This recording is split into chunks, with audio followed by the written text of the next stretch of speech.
അമ്മ വരുന്നു.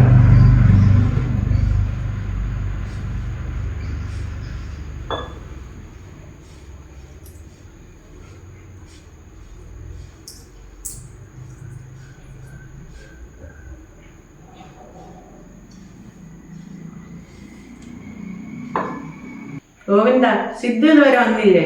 ഇല്ലമ്മേ. പോയിതാ കഴിക്കാൻ എടുത്ത് വെക്ക്.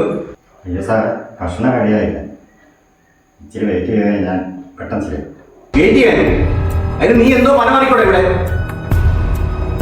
രാവിലെ അമ്മയങ്ങോട്ടെ ക്ഷേത്രത്തിൽ പോയായിരുന്നു. നല്ലതാ. ശേഖര, കുറച്ചൊന്ന് വെയിറ്റ് ചെയ്യ്. നിനക്കെന്താ ഇത്ര തിരക്ക്? ചേച്ചി ഞാൻ പണ്ടേ പറഞ്ഞതാ ഇവരെ പള്ളിയിട്ട് വേറെ ആളെ വെക്കാൻ.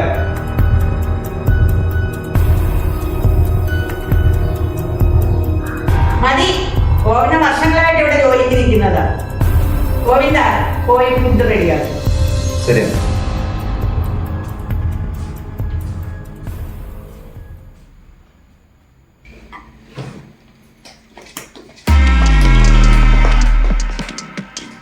ഇവിടെ എന്റെ വാക്കിന് യാതൊരു വിലയില്ല.